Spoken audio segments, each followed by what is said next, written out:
આનું પુરાણ કરી રહ્યા છે।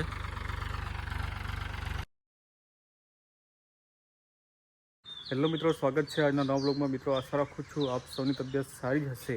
ચોમાસાની શરૂઆત થઈ ચૂકી છે। મિત્રો જોઈ શકો છો, મિત્રો વરસાદ આવી ગયો। અમે સવારે ખેડકામ કરવા માટે ગયા હતા, પણ વરસાદ આવી ગયો એટલે રિટર્ન આવી ગયા। અત્યારે ફરીથી ખેડકામ કરવા ગયા છે। અને મિત્રો, અત્યારે હું ડીઝલ લઈને ખેડકામ કરવા માટે જાઉં છું।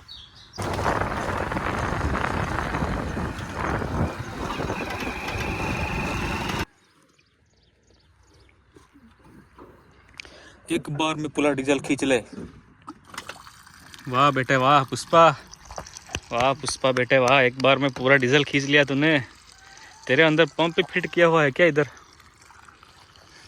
अब उभर रहा है, बाहर निकल रहा है। मित्रों, आज અમે ફરીથી રોકડી કરવા માટે આવેલા છે। મિત્રો, આજે ખેતર છે, આમાં પહેલાં ખેડકામ કર્યું। આજે કલ્ટી છે, કલ્ટી લગાવી, આડી કલ્ટી લગાવી, ત્યારબાદ ઊભી કલ્ટી લગાવી, પછી ત્યારબાદ અહીંયા આગળ વાવેલું છે। આ જોઈ શકો છો મિત્રો, તુવેર વાવેલી છે, તુવેર। મિત્રો આ બાજુ છે તો આ ચાસમાં અડદ વાવેલા છે, અડદ। ને મિત્રો અડદ ને તુવેર વાવેલી છે આખા ખેતરમાં। મિત્રો આ જે વાવેતર કરેલું છે આ ઉઘાડું છે, અને ઢાંકવા માટે અત્યારે એક જુગાડ બનાવીને આનું પુરાણ કરી રહ્યા છે।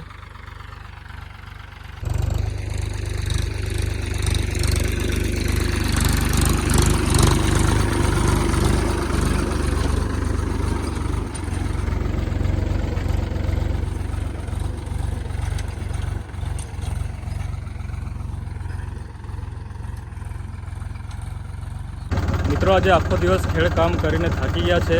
મિત્રો અમે ટોટલ 2 ડ્રાઈવર હતા, એક ડ્રાઈવર ઊંઘી ગયો છે અને અત્યારે મેં ખેડકામ કરતો હતો।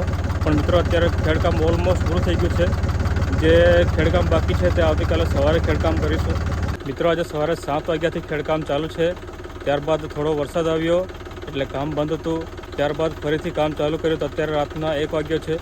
મિત્રો અત્યારે રાતના 1 વાગે કામ પૂરું થઈ ગયું છે। તો મિત્રો આજના વ્લોગમાં બસ આટલું જ, મળીશું આવતીકાલના નવા વ્લોગમાં। ત્યાં સુધી બાય, જય હિન્દ, જય ભારત।